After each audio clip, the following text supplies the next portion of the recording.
Okay, so that didn't work either. Welcome, everyone. This is Mariko and Kendra. Welcome to the strategy session. Kendra, how you doing? Great. Mhm. Excited to be here again so Uh, soon. yes. So for those of you who joined us last week we had Peggy MacArthur join us on what was a rescheduled event, and Kendra and I we agreed that in the interest of keeping our 2 week schedule, that we keep our show as planned for today. So we are excited to have everyone who's able to join us on Team Live do so, and those of you who are joining us on Team Replay, please jump into the comments and let us know your thoughts. If you have questions, rest assured we are going to address those questions for you. So, hey, I tried something different, and I don't know if you noticed. I trying to build a sequence that feeds and nurtures our shows. hmm And I put out a poll actually last week, and the poll was really around the subject matter that we're going to cover today. And the question was, have you ever found yourself furiously clicking on a button or link on a website? I did see that poll and I did vote, and I was a yes for sure. I was shocked to see how many yeses, because this has been an ongoing issue for I'd say at least five years that I've been focused and concentrating on customer experience. But even when I was in sales and in different roles, I would handle customer escalations. It's like I can't get through to your on your website. I can't make a payment. I can't. I'm clicking and it's nothing's happening. So I was astonished, really, that this is still happening, and that 71% of participants clicked yes, that they still find themselves furiously clicking. Um, I think the term is rage clicks, Yeah, right? that uh, totally makes sense.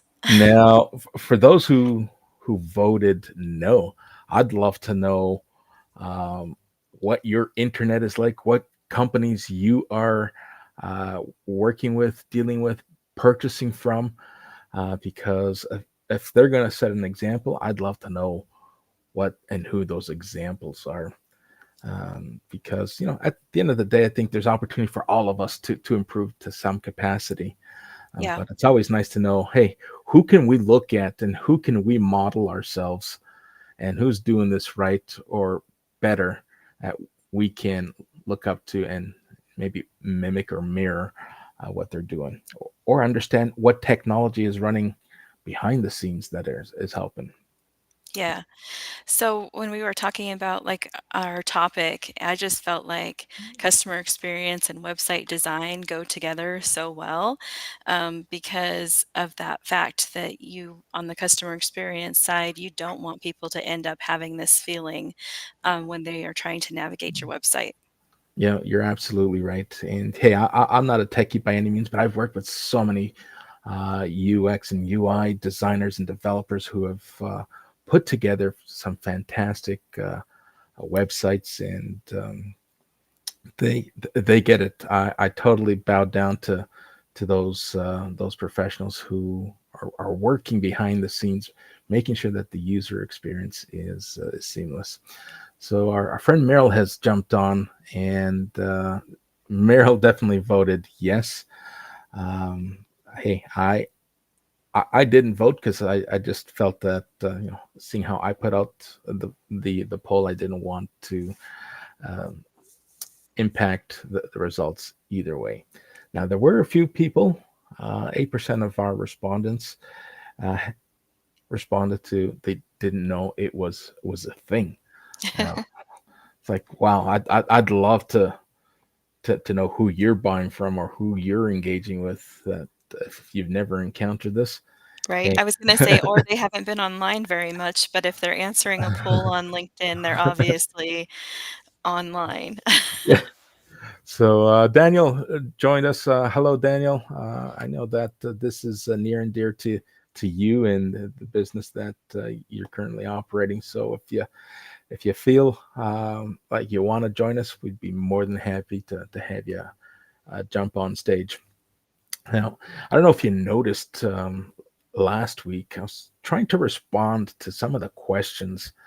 I have a mantra that I've kind of really clung on to, and you've probably heard me say, "Be seen, be heard, be remembered," Mhm. and that's simply me trying to simplify the whole message around personal branding and customer experience. And I know many of my colleagues in the customer experience space, they're really passionate about this, and perhaps even more passionate because they've been doing it longer than I have. And some really stick to the customer experience framework. And hey, let's focus on awareness, consideration, and they stick to terminologies and acronyms that sometimes, you know, with good intent, just doesn't resonate and it doesn't mean anything to small business owners, professionals. And so I'm trying to bring a fresh perspective and trying to bring plain language to this subject matter. So I created and I shared with my community my brand experience funnel. And I'm trying to help people visualize the concept of being seen, being heard, and remembered, and compare it to a marketing funnel, Mhm. right? And I thought I'd share this today because you're going to hear me throughout all my content really try to come full circle on this analogy because it means so much. When you compare a marketing funnel of any sort, that whole top of funnel raising awareness, it's no different. That's us trying to be seen. And when we compare and we talk about today's subject, you know, websites, um, hey, that is an opportunity for whether it's an enterprise or a small business or just an independent solopreneur trying to raise awareness. It's so important if you have a website that capturing that attention, being seen. You only have a few seconds to really captivate your audience. And I know I was talking and mentioning, I had a lot of people jump on my DMs. Hey, this is great, and would love to work with you and help you or your clients really um, bring out the best of your website. So I invited everyone who reached out to me to join the show and join the conversation and give them an opportunity to also have their voices heard and be seen and introduce them to our community. Uh, Yeah. I don't see any of them on here. Doesn't mean that they won't jump on later, but I know Daniel. He was the first to chime in. So if we were going to prioritize, I'd love to bring Daniel up. No pressure, Daniel. Um, it's an open invite, and if you're unable to, that is fine as well. That would be great. It's always nice to get more voices and more points of view. So I agree that that would be great if he wants to, or anyone else who would like to join. I know that you put that in the comment section, the link where people can join this stage. Um, Back to your graphic, though, the Yeah, capturing attention at the top of the funnel, that is definitely something that needs to be on the top of people's mind when designing a website. That first section where they land needs to be something that's easy for them to understand, to make the connection with what you do, why they need it, and give them a call to action right there at the top before they have to scroll on through a whole bunch of information. You want to make it as easy as possible to make that connection from the get go. yeah, I totally agree. And I put a slide together, and I know I'm pretty good at sharing this with you, but I apologize if it's going to put you on the spot. But it actually resonates what you're talking about. In terms of quality. Quality is, I'd say, by far one of the things you want to focus on, but you also want to optimize it. So it's not just about being visible, but it's where you're being visible, Mhm. right? So you can have a beautifully designed website, but if people can't find you, if people don't know that you exist, then it's all for naught. So you got to really optimize it, so that your meta tags have the right words. Yeah, and people, when they're looking for stuff that you provide in terms of a sale or in terms of a product, and that you become either front of mind, first of mind, or just an option for people to drop by. Um, I I'll be the first to say, um, because I'm doing it myself, but I'll be the first to say it's a lot more work than I had first anticipated. I tried doing this on my own, and if I should have taken screenshots and a slide and create a carousel of what my website looked like a year ago versus what it looks like today. Um, I'm sure anyone who's a professional in web design will probably say, "Hey, there's still a lot more potential." I totally agree. I just got to the point where my offers have been uploaded. For the longest time, my website was just a placeholder, but now it's a marketplace, and it's important for us to ensure that, when customers come by, that there's value, Mhm. and that value is quick to be recognized. Um, Yeah, I totally agree with this section you have on quality content. And just something else that I would add yes, is giving some thought to the different places that people are going to land, especially, I see you have social media integrations yes, down there as well. Uh, not everyone is landing on your homepage, especially if you're putting links within social media posts and you have different purposes for them to visit your website. So, in the website initial design, you need to give some thought to the different places they're going to land and what the purpose of them landing there is going to be. And then it's easily integrated into your social media yeah. marketing. So let's talk about that for a moment. So you're referring to perhaps a lead magnet of some kind that may not bring someone directly to a landing page, but more towards an offer or a resource, right? Sometimes it's a guide, or it's a ebook, or something Hmm. that brings that that person to the website, but you're in a subdomain, and Yes. not necessarily the home landing page. Absolutely. I just had a conversation with someone this last week during their free marketing assessment, and they're like, "Do I really even need a website? I have a domain, but they're like not fully utilizing it." And I think that because she was looking at doing a landing page, or not a landing page, she wanted a free resource that she could offer and collect those email addresses. She wanted that functionality, but if you just have a domain and you're not having a website, those are some things that you miss out on. And Right. so, I think that it is good to get a place where your domain can live. You can have all of those connections that are subdomains and those kind of things housed in one place. And then if you get the right place to build your website on, you can even have it functioning with your CRM. Yes. And a lot of people do it, because everyone else is doing it. Everyone has a website, and even some customers will ask, "Hey, do you have a website? Do you have a place where I can go and learn more about what you offer?" And Hmm. it's important. Is it necessary? Probably not. I know a lot of people who are making do with just their LinkedIn profile Yeah, and their other social channels, right. I right? have heard that a lot, and I get that question all the time. Like, are they obsolete? Almost. I do not think they're obsolete, No, but I know there's people functioning without them. yeah, there are people functioning without them, and you know, I'll be the first to say I have it just to complement what I do, because people will ask. Mhm. It's still affordable, but the one thing is, I learned myself, and I share with everyone. Like, if you haven't got a whole lot, just keep it simple. And I jumped in trying to make this my website a whole repository of information, and it's like my dwell time, like people were jumping out just as fast as they were jumping. It's like, all right, Mhm. this is too busy. Uh, Give me something simple.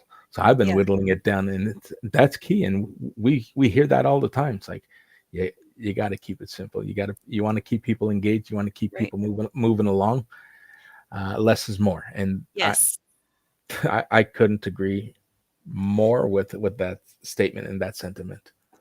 Right. So you want to have a really nice flow, especially for the customer experience, and so that they are not getting stuck reading paragraphs and paragraphs.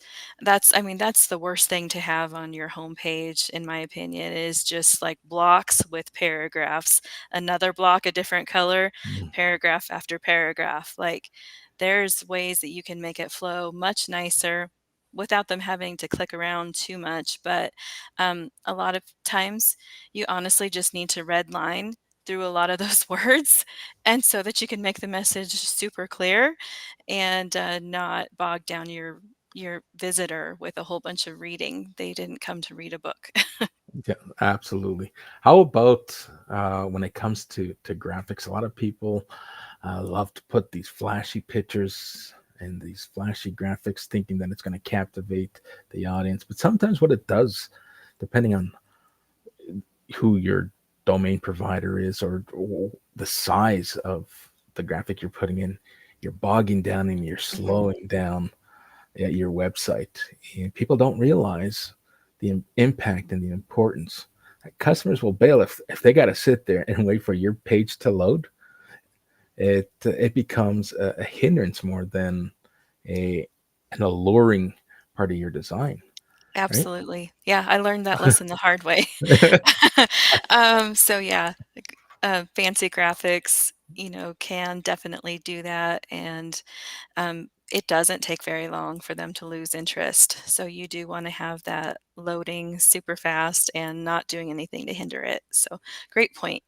So David jumped in, and he's sharing flow is key, clarity and simplicity, Hmm. and that I think that's what we're trying to share today. Simplicity. How about alt tags?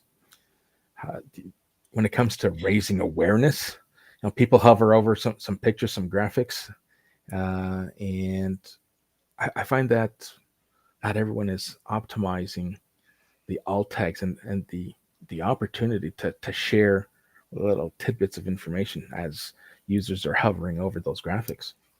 I hadn't thought of it as adding additional information for the users. I guess I had thought of it more as a keyword opportunity, with the graphics and the pictures, to be using it there to make it more searchable. But that's a good point. I guess you could, I don't know how long the characters go in that, but you could add some additional information.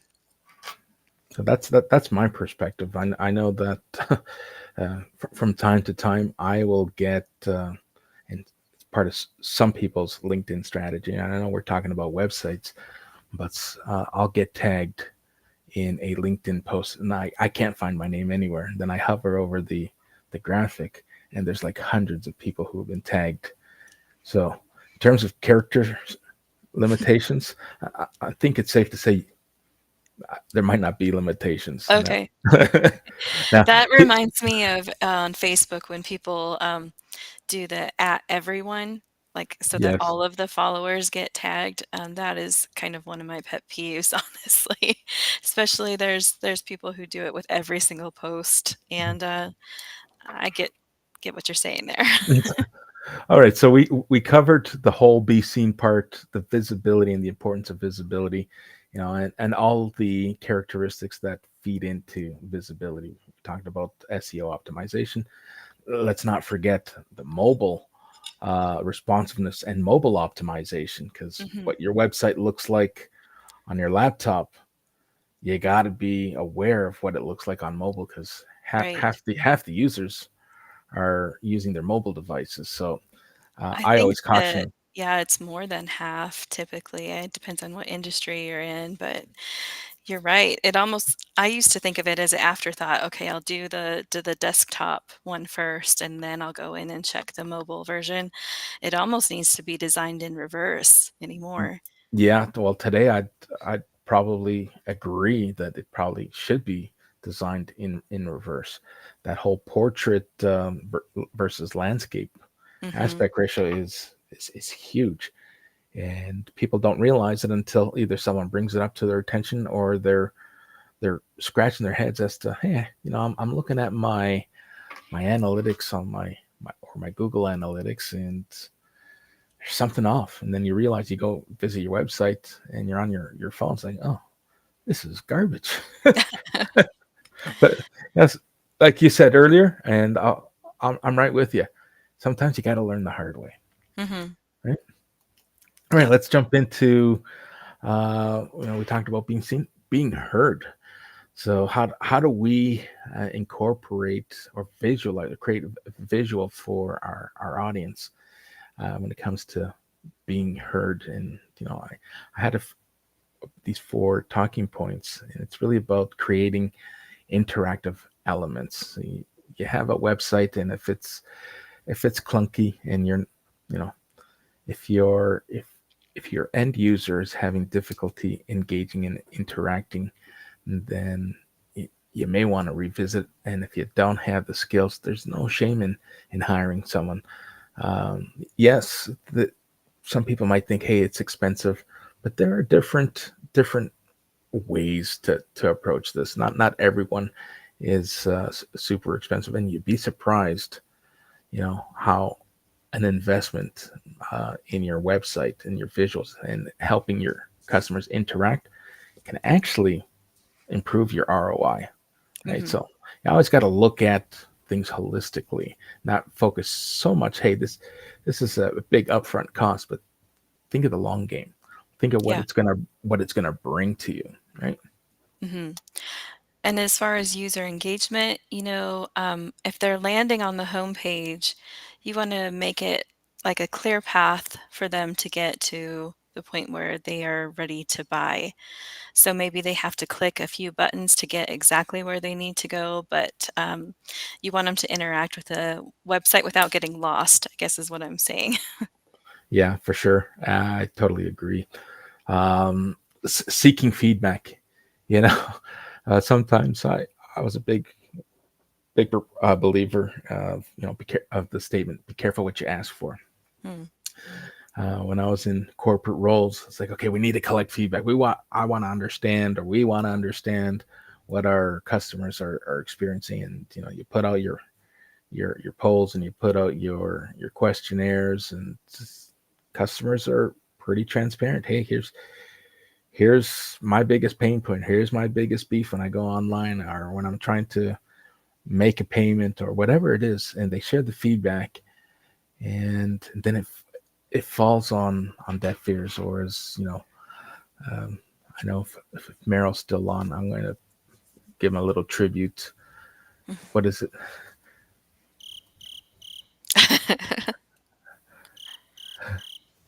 All right, so we get Nice. the crickets. Hmm. So don't ask for something if you're not prepared to do anything with it. Right? If you're going to seek feedback, even if you're not seeking feedback, there are customers who really value your brand enough to take time and reach out to you and say, "Hey, you may want to take a look at this. Here's what I encountered." And I don't know if this has been brought up, or if someone shared this with you. And you kind of hear businesses just nodding their heads, "Hey, thank you very much," and then next time you go in there, and it does the same thing. So it's when you say, or when I say, be seen, be heard, that be heard portion works both ways. You got to not only want your customers to hear your message, but you also have to be open to hearing what your customers Hmm. have to share with you. Yeah, Because great point. right, it Hmm. it has to work both ways. Otherwise, you could be setting yourself up for some setback, an unnecessary pivot, because you failed to take action on something that was brought to your attention months, if not years ago. personalizing the user experience, and we get all caught up and creating something that we're passionate about, and sometimes we forget, hey, this isn't about me liking it as much as it is about customers needing to be able to utilize this easily, Mhm. right? And I just heard something. Hold on a second here. That's We got someone at the door, Kendra. Perfect. That's all right. We're coming.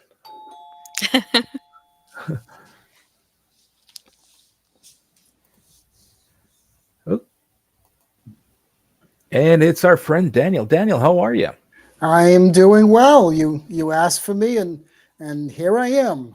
How is Hi, everybody Daniel. doing?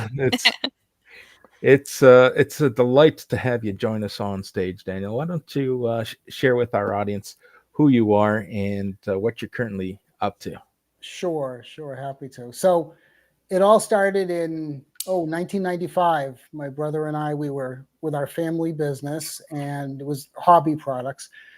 And we had heard about this internet show at the World Trade Center in Boston. And we didn't know what the internet was back in '95, but we knew it was something important. So we went, we met all these vendors. We actually met with, which turned out to be the 6-month-old company, Yahoo, and one of the actual founders was there.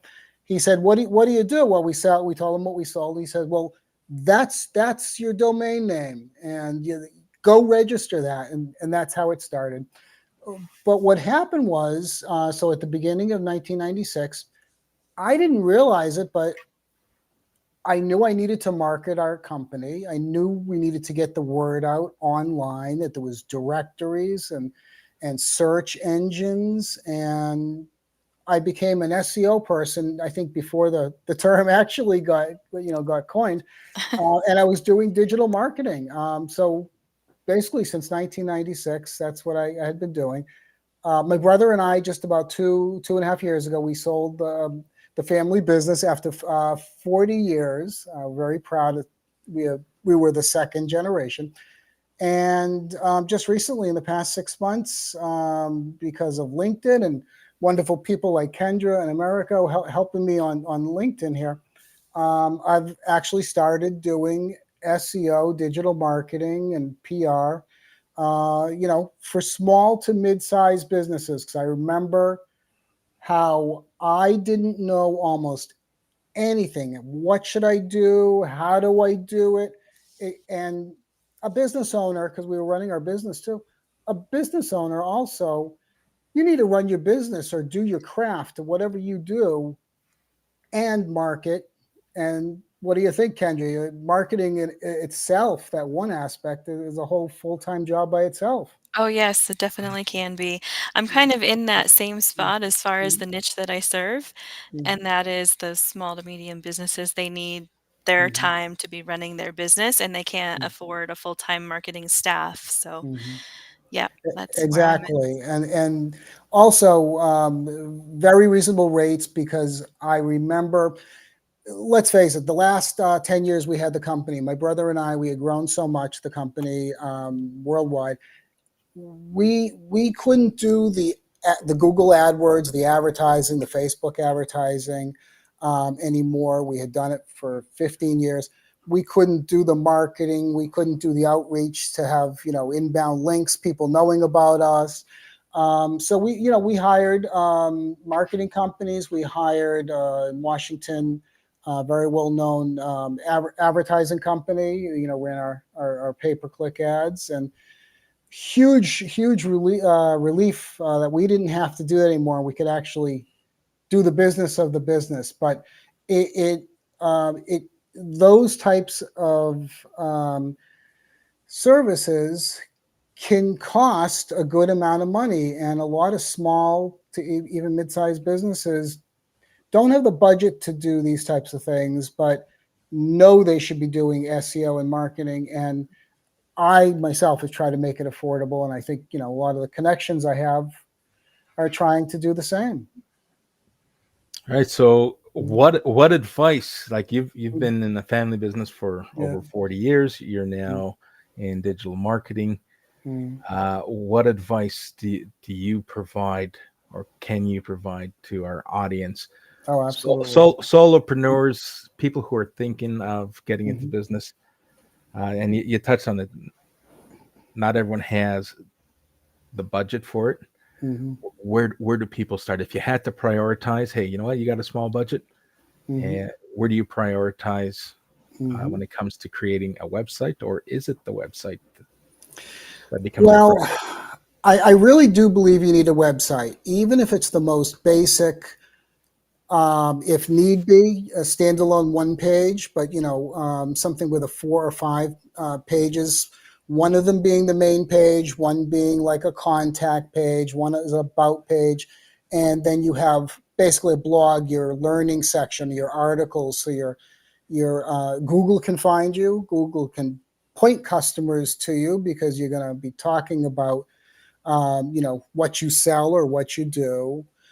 So yes, I think it is important, but yes, you can do it if need be with a LinkedIn and your social profiles.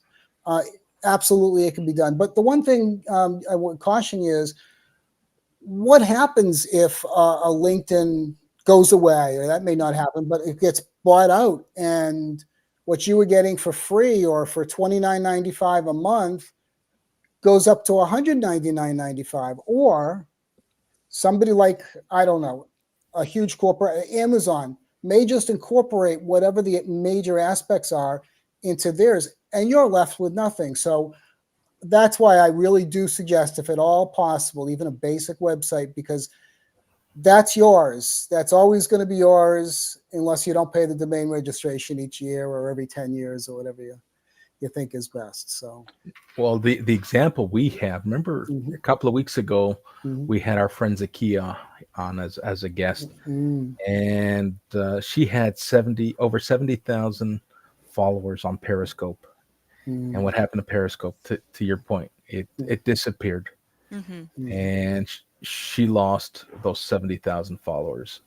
Yep. And that was her lesson, right? It's like, mhm. Yeah, and she made the point with it, she should have been working on an email list that whole time with her followers. Yes. But I think that that pairs nicely with what Daniel has said, Mm, like, you need to own your website so that mm, that's something that can't just go away overnight on you, mm, and you have all of your information there, you can mhm. send clients there and people who are interested.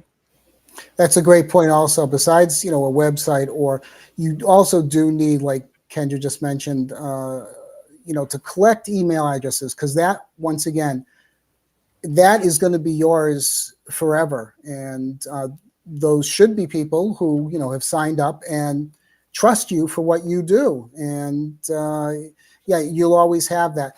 So you asked, America, what's one of the biggest pieces of advice I could give, is, especially if you have a website, is think like the customer. What does that person who you want to come to your to your website, Mhm.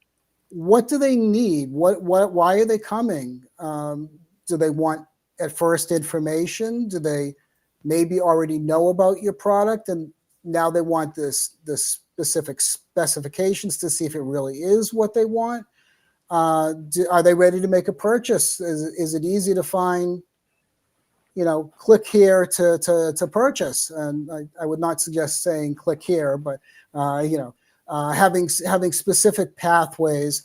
But think like the customer. What does the customer need, want? What does it make it easy? When they are ready to buy, when they land on the cart checkout, they have the item or items in their shopping cart. Do they know that it's secure? Is there like a life preserver at the top that says 100% secure, extended validation? There are different services that we can do. Um, so it's making sure the customer knows where they need to go when they're ready to go there. Mhm. Yeah, sometimes them landing on your website is just part of the journey that they've been on. They maybe got to Mhm, know you somewhere else, but they're Hmm. gonna go check out the website to make sure that it's a good fit, mhm, just like they're probably gonna check you out on social media as well. Yeah. So the website does act mhm, as a safety net. Hey, let's see mhm, if there's any credibility, any authority, mhm, or is this just mhm, I came across this person or came across this business through a link or through a referral, mhm, and more times than not, it's are there going to be reviews, other customer mhm, testimonials? Are there going to be mhm, test cases? Is there anything that I can go to this website to earn the mhm. trust that this business is to The asking me the for in right. exchange for my money, right? The Mhm. trust factor, exactly. Yeah. Reviews, different number of websites, Google, and whatnot. Videos also, seeing other people use your product, or, having your staff, make videos of them using your product or service. Um, those are two of the biggest trust factors that are out there at this point in time. Is videos and those different reviews from around the internet. And so one major thing I believe is everybody should know is we never know when you've been talking to somebody, when are they going to be ready to purchase. We don't know if it's the minute they hang up the phone with you, while they're still on the phone. Is it going to be 2 a.m. in the morning? Is it going to be 2 months later? So having your website, having them be able to purchase or actually get going with whatever your service is, a website is very important because it's going to be there 24/7, and it's going to be there when you're sleeping, and whatnot, when they're ready to go, because we never know with finances. They have their significant other's approval to go ahead with it, their business partner, so we want to be there when the person or company is ready to get going with it. Mhm. All right. So here's a question. You talked about wanting to build a website that is focused on the customer's needs and desires. Mhm, And very often customers go into a website, and to your point, mhm, the website's there 24 hours, but we may not be. And we may not be big enough or haven't scaled to offer 24-hour support. mhm, And a lot of people are leaning in on mhm, AI, the chat bots. mhm, Any advice, pros, mhm, cons, anything you would caution someone, anything you would advise? mhm, Hey, if you're going to get a chat bot, mhm. make sure you do X, Y, and Z. Sure. So for the business I mentioned that we sold a few years ago, it was actually about 8 or 10 years ago where we had a website chat. We actually had a website chat for about the last 18 years that we were in business. So a long time. My brother and I, we had identified it was important. Um, and the big thing is why you want to chat is there may be that they're ready to go. The customer's ready to purchase, ready to sign on the dotted line, but they have that one extra question. Um, is it going to come by UPS? Is it going to come by mail? Because my mail person hardly ever delivers on time. Is that one extra? Are there free? Is there free shipping? That type of thing. So there's always that last question. Um, and let's face it, it saves a phone call coming into you. Also, you can take 1, 2, 3, 5 minutes on a chat. Now, so what we did, we had chat for the 8.5 hours that me and my staff we were there during the day. And my accountant about 8, 10 years ago said, so you're there for 8 hours. So what happens when the other hours of the day, during the night until you get in? Well, people could leave a message. Well, do you get many messages? Not really. So we actually hired a sort of like an phone answering service. We hired people who did the same thing, but for chat. now, in the past 1, 2, 3 years, there are these chatbots which can read your whole website, your FAQs, your articles, that type of thing, and can actually learn and say the same things as you, not just generic answers sort of tailored to your products. Yes, there's going to be a 1, 2, 3 month learning curve where you may need to tweak things, but it can be saying and only what you want it to say from your whatever your database is. So there's very advanced technology out there, and these chatbots can really help, even if it's before it goes to a live person, in your place, or like I had mentioned earlier. So And it's amazing. Yeah. yeah. They are getting really, really advanced. I've seen like the opportunity. I know my website has the opportunity to do that, and I was given like a little bit of a tutorial on it. I haven't done it yet, but Mhm. I now after hearing you talk, I'm like, yeah, I need to take the time to do that. It's really cool. But Americo, do you find on customer experience and that people can have frustrations talking to an AI bot?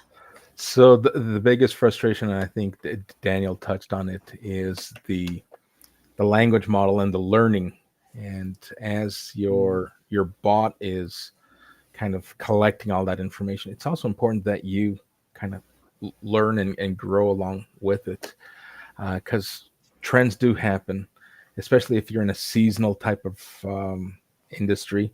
Things come up for the first time because the season Mhm. dictates that, this is now the time that this particular behavior happens. So it takes a while to nurture and build that language model to be able to Mhm. answer all the questions.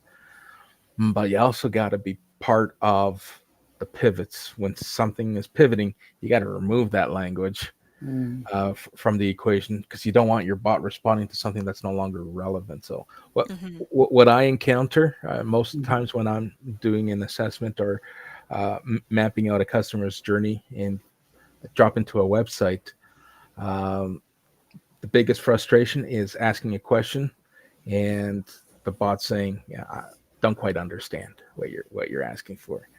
So people invest in the bot, but it's very rudimentary, out of the box solution, and Mhm. it's just there. It's more aesthetics than actual a functional component Mhm. of the business, and that kind of uh, tweaks or people enough to Mhm. say, you know what, I'm not getting anywhere. Let me try something else, or let me try someone else. So if you're going to go in, make sure that you're committed to investing Mhm. all the way through, and not just come up with a band-aid solution, because it can come back and hinder your customer's journey and your customer's experience, to the point where it's like, all right, I'm not sure that I can trust this brand just yet, because they're still learning, and customers see through that, right? Mhm. Mhm. Yeah. So for very small businesses, as you were saying, their website should have at least a contact page. Fill out this with your name, email address, phone number, and your question, and we'll get back to you. So I would say that's Mhm. the bare minimum. But I think that Mhm. there's some really good prospects with these chatbots as well.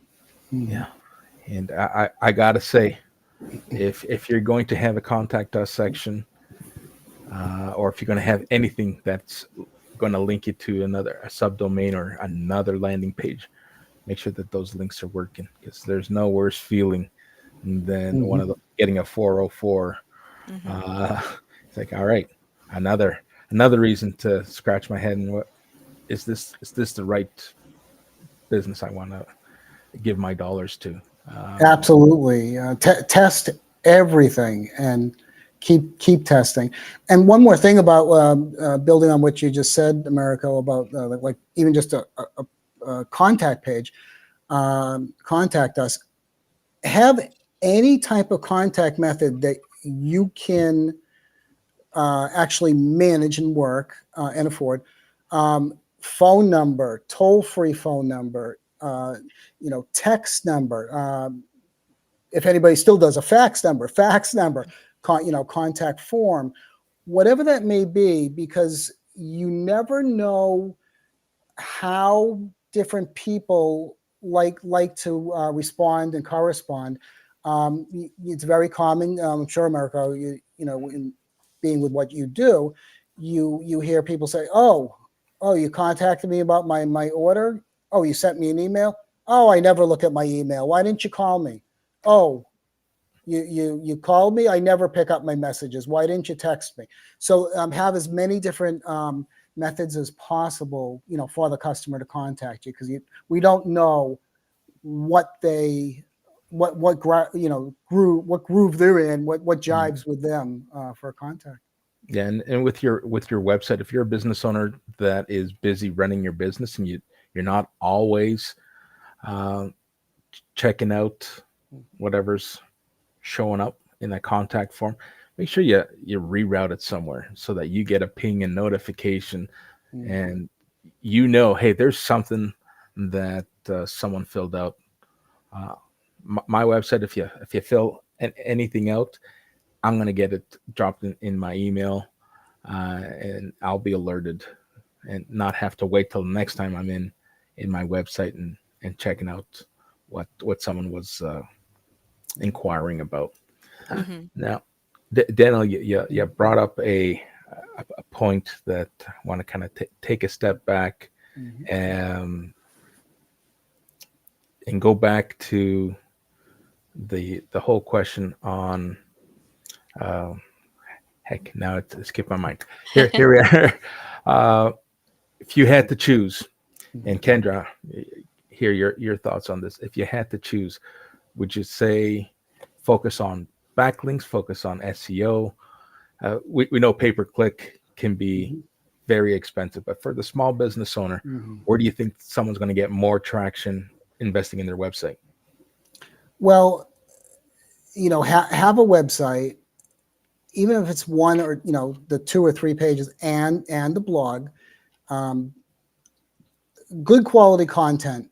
Even if it's once a week, you put out a blog post, talking about your products or services, different aspects. Um, you know, Good quality content is going to be shown in Google. Now whether you're on the 10th page or the first page, the longer you're in existence, the more of these articles and blog posts you have, the higher up you will become, and people will see you more often. That's why consistency is very important. Even if you only do one a week, make sure you do one a week.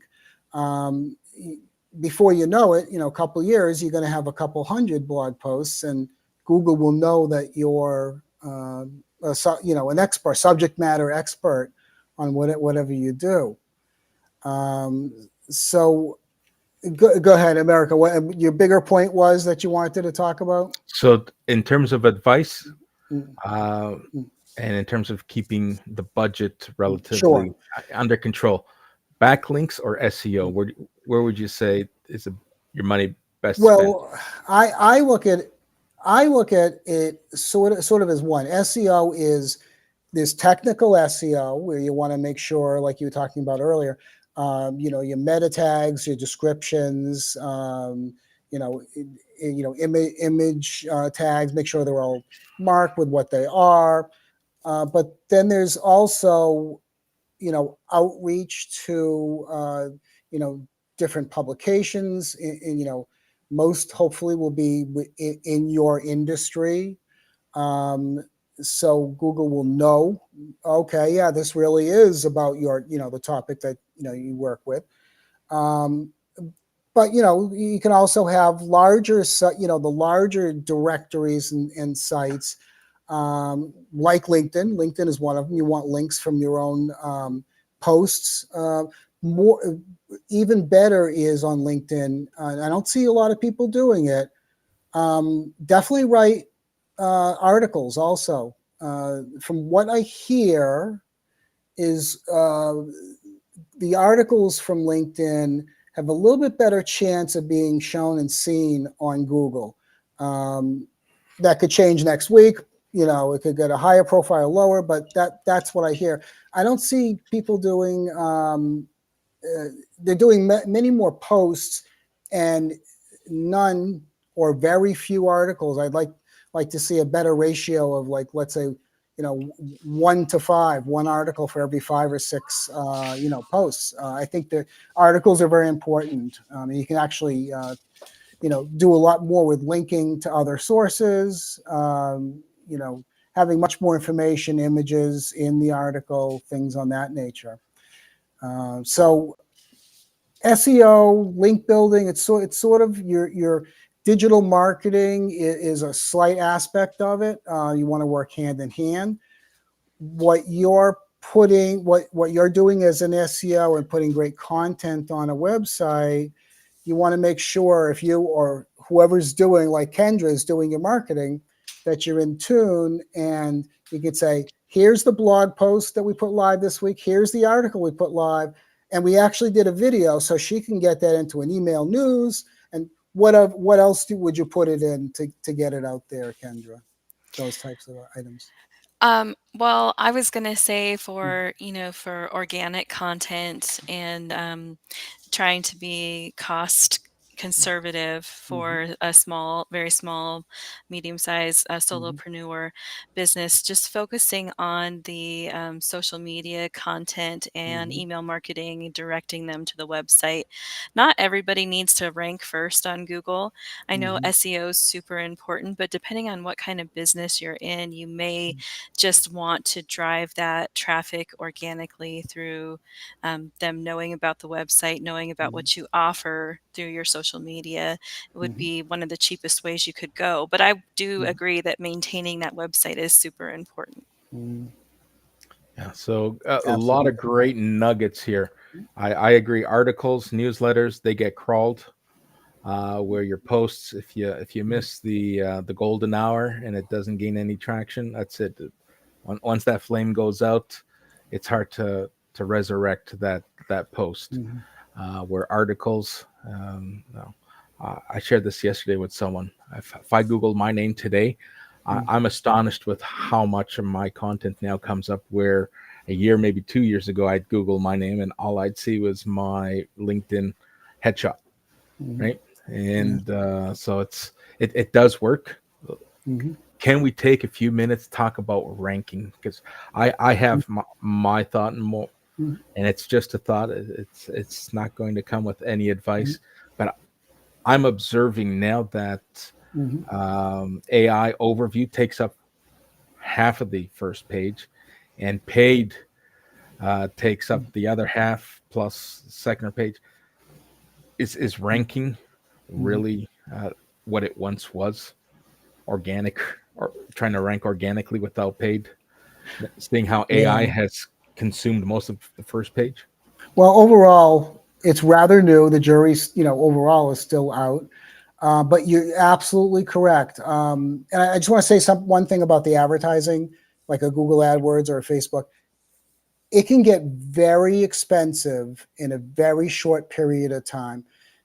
Somebody starting who doesn't really know what they're doing with the Google AdWords, just having a couple of settings not really tuned at the beginning, what you think $500 is going to last you a whole month could be gone in 5 hours.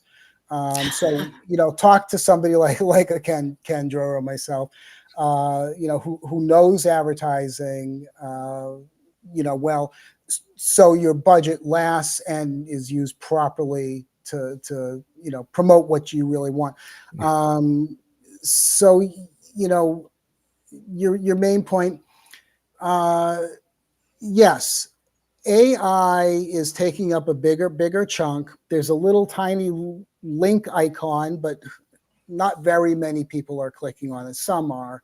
I have a few times, but a lot of times I haven't when I did want a little bit more information.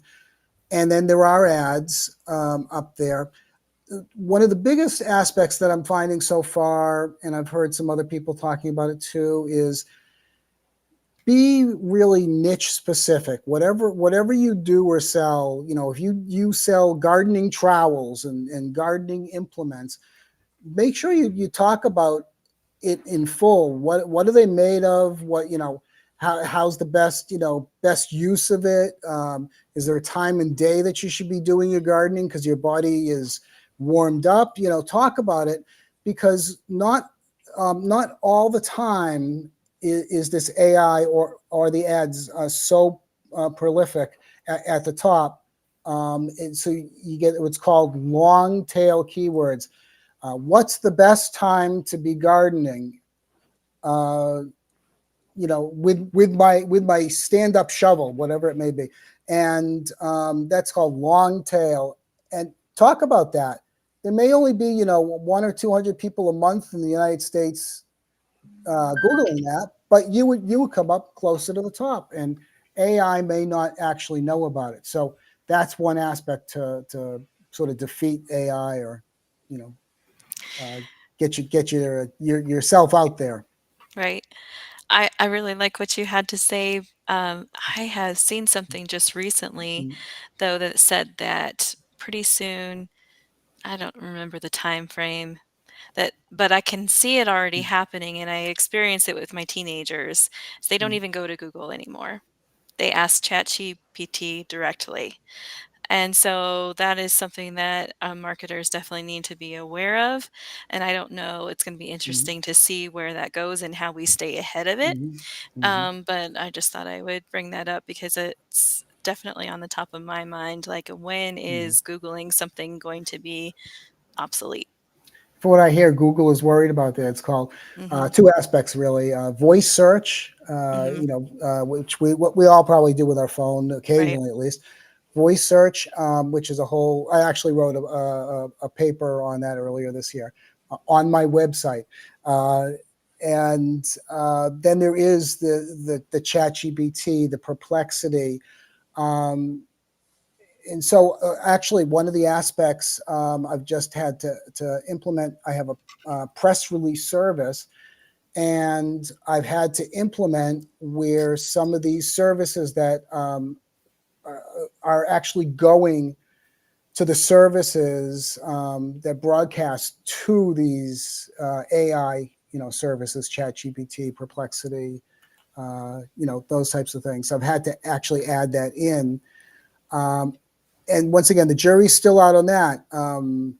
I've heard some people in my industry say, yeah, it's helped their clients get into these. Others say they're not really sure yet. So, we'll see. Oh, what a great conversation. Mm-hmm. Thanks for joining us on stage, Daniel.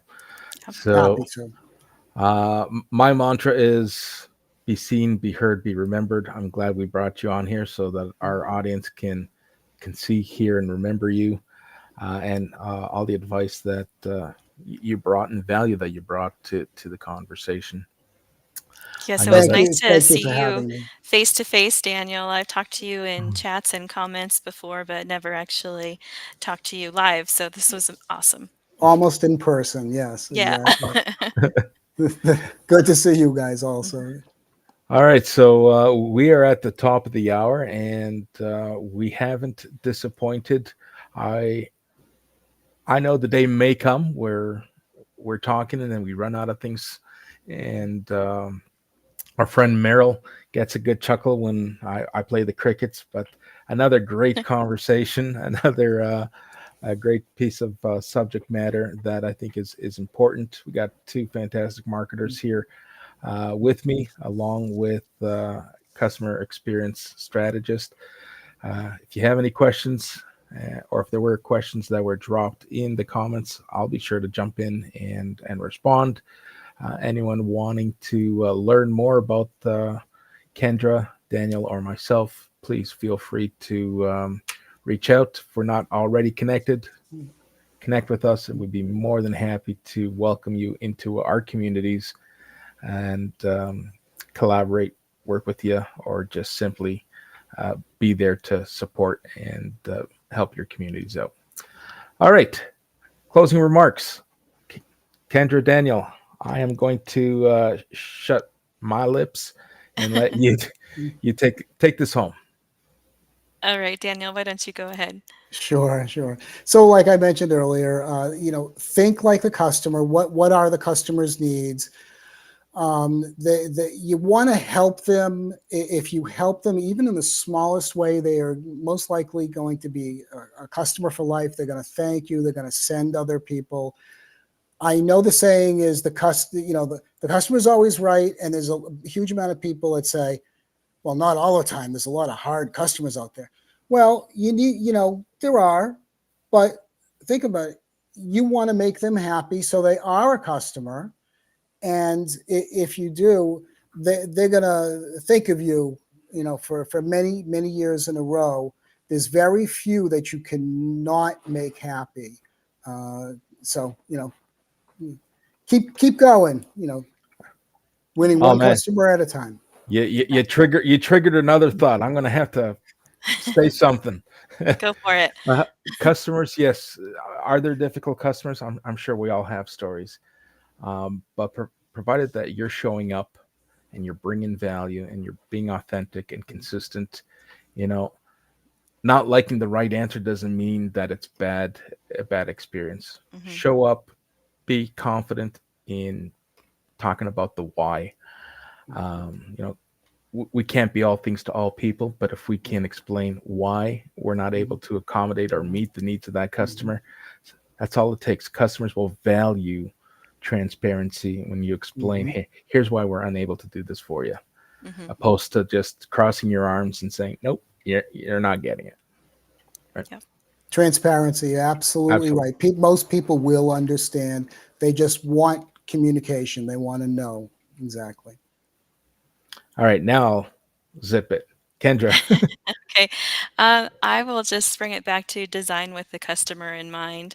Mhm. You can think something is going to be great and amazing as the business owner and want to have all of these things. But sometimes you do need that designer to come alongside and say, like, your vision is really cool, but that may not be exactly what you need to get the customer to flow and to follow the calls to actions to and get them to the end where you really need them to be to become a customer.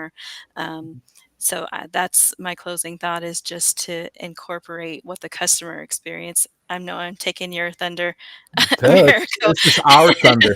This, Yeah, but that's really important to incorporate in the design. fantastic.